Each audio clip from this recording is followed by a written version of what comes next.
the latest tech, I'm Alexa. I can answer your questions.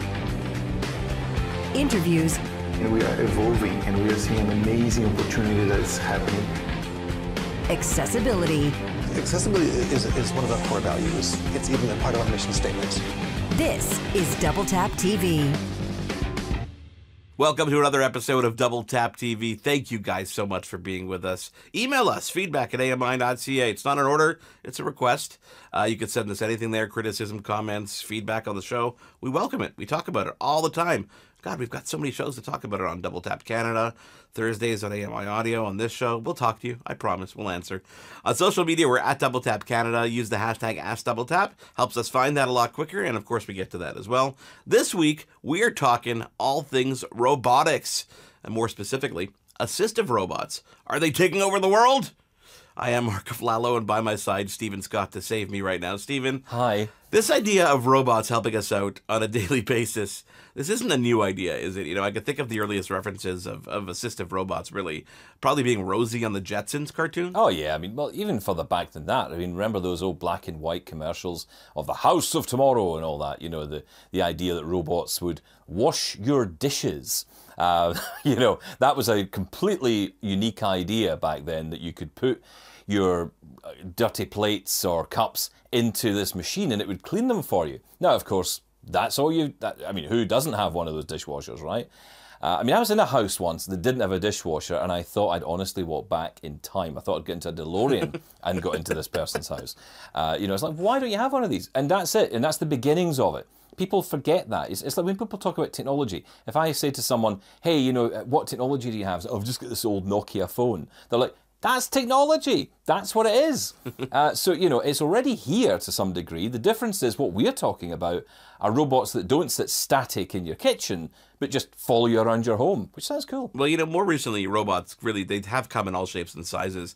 And, you know, they've designed to help us. Like, you know, I can think of the Roomba, for example. There's the Roomba that just vacuums. There's the Roomba mop that actually mops up the floor and messes. Or even the $10,000 robotic dog from Boston Dynamics that you can see all over YouTube, and we're showing on the screen right now. I mean, these are examples of robots that we can, you know, get today. I would love one of those.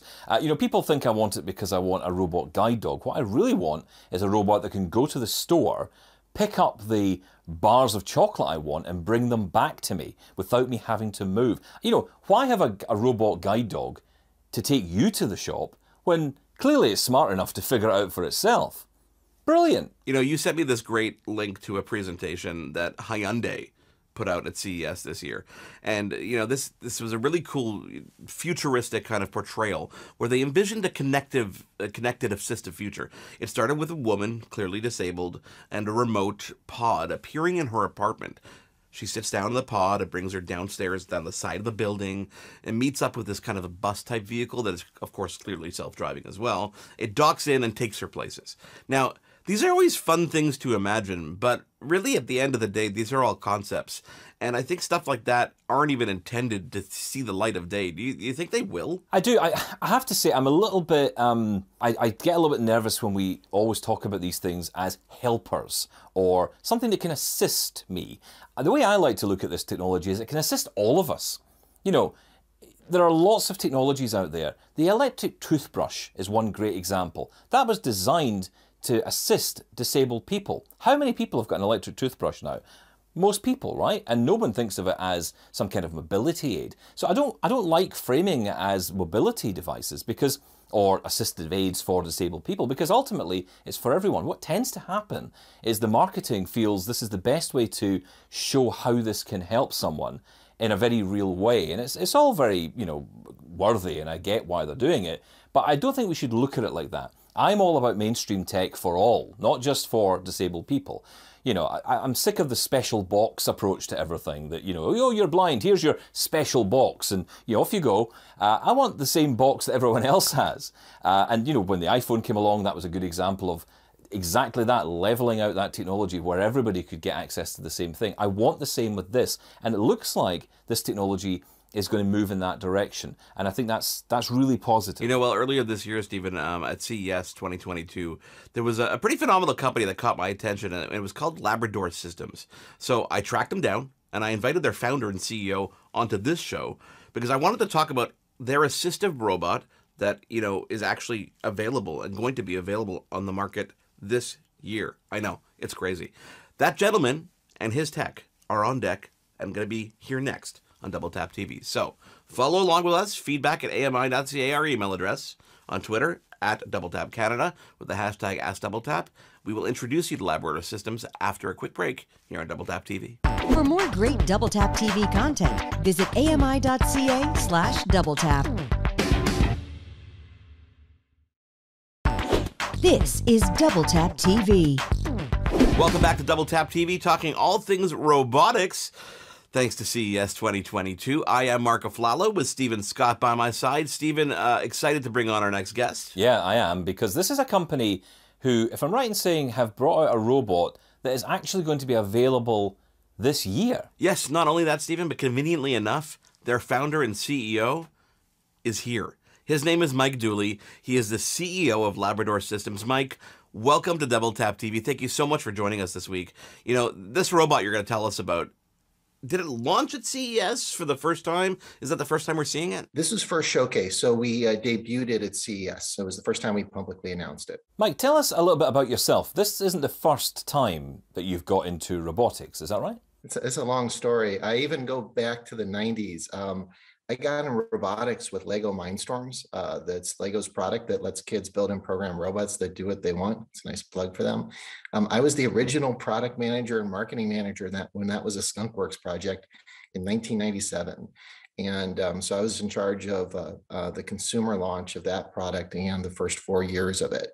And that was my introduction to when you start working with motors and sensors and empowering at that time kids to do more of what they want, and that was the bug that sort of got me and worked on bigger and bigger robots since. Mike, what I find interesting here, and it's something I mentioned off the top, is we see a lot of speculation, a lot of concepts, especially when CES comes around, like the one I mentioned early from Hyundai. But this isn't just a prototype. This is not just a drawing on a paper. This is a real device that you're showcasing, that you're demoing right now, right? Oh yeah, I mean, I think that I've been in. I think it's now coming up on 25 years in robotics, and it moves differently than people expect. I think there's a lot of high expectations from seeing sci-fi, and even just seeing some of the showcase robots that you see, the ones that dance and do all these, YouTube hits that get in the tens of millions. And there's a real big difference between what's practical, what's stuff that we're actually going to see personally in our life. And so our mission is really to focus on what's right around the corner. It's what can we do now with the technology to develop and help people, not in the future, but tomorrow or next year. And I think that takes a different effort, because you're always trying to you're trying to drive innovation, but you're trying to be very grounded in what's realistic and what can really work for folks. Mike, I imagine a lot of people are listening thinking of this robot being, having, a torso and arms and legs and a big head and, glowing eyes and all that stuff. But, bring us back to earth here a little bit. Can you physically describe what this device is, the Labrador Retriever robot? Yeah, I think the best way, and this sort of undersells it, but it's like a robotic side table, if you can think of that. It's 18 inches wide, 23 inches long, and it has a height that can go from 25 to up to 38, over 38 inches, and it's flat on top. And what that is, it's a work surface. It's basically a surface for carrying items and storing and keeping things within reach. So if you wanted to have something that you could put a laundry basket on that's empty, if maybe you have arthritis, or you have back pain, or you have some other issue that makes that difficult for you to carry a full laundry basket, you could put an empty one on the robot, send the robot off to the laundry room, and it parks right that perfect spot next to the dryer, and can raise and lower that basket. So it's in just pretty good position for loading things and unloading them one at a time. And so basically you have this platform that if you didn't, what's funny is when we were doing the initial press interviews and having people visit in a condo for demos, we had 3 robots parked, or I think 2 robots parked in the room, and one was driving around, and someone says, well, how does it charge? And I said, well, it docks.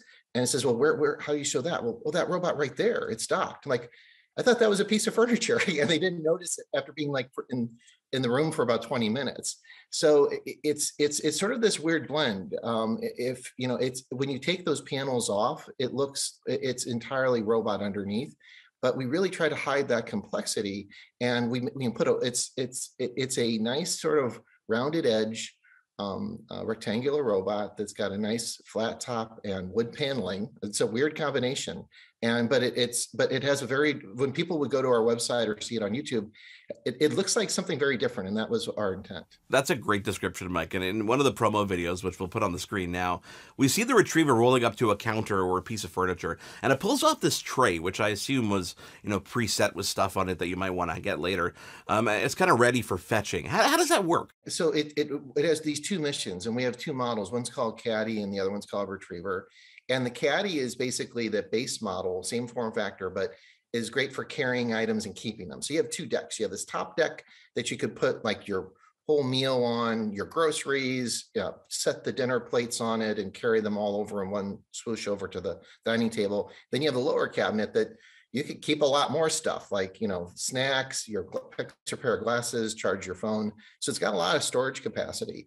And when you go up to the Retriever model, embedded in that design is there's a retrieval mechanism that can pull trays on and off of shelves and other surfaces. So we have pallets that right now we use like a standard cafeteria tray. I think it's 12 inches by 16 inches. That you can put that on a shelf or on your countertop or table and keep, let's say, okay, that's where my mom is going to keep like her snacks for the day. Or it could be a bin with an extra blanket if she's feeling cold.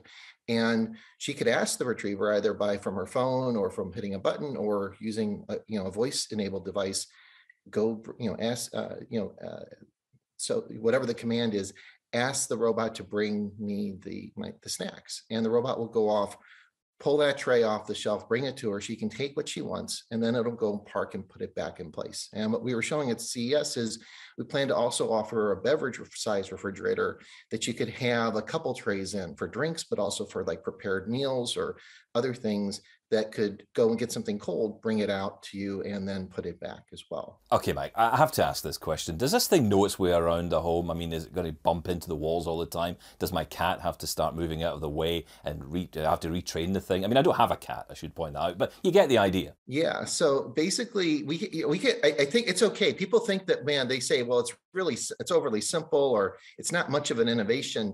And I think the perception of how complex it is inversely related to how complex it really is under the hood. So this product wasn't possible pretty much 10 years ago because the technologies weren't around to do it in a consumer way. And so what we use is the basis of it is a lot of the technologies that are out of augmented reality. That, if you're playing Pokemon or they're on your phone or AR headset and you see that character jump up on a table and it stays aligned as you track in 3D position, those same things that basically let you move fake things in the real world and they look like they're really there, we use that with robotics to move real things in the real world. And that's pretty complicated. So we use cameras that visually track the environment using computer vision. They don't see the world the way we do it. They see it in this almost like matrix view. It's scary. The first time we did this, it looked like the Matrix. It's like, hey, are we in another reality? I don't know, but let's make the robot. But you sort of see this matrix type view of the environment. And that lets us, track our position. So when someone says, hey, I've got an order or a grocery delivery or a package at the front door, I send the robot to the front door. It visually navigates and parks within a few inches usually of about its spot, and it knows its orientation and its height. So if it's maybe parking at the front door, it lowers down so you can put stuff easily on the lower decks of the product. Then you say, okay, well, maybe if it was the groceries, I'm going to send that off to the kitchen. And then you could say, ask the robot to go to the refrigerator, and it'll visually navigate to that path. And along the way, those paths are like flight paths that a pilot has.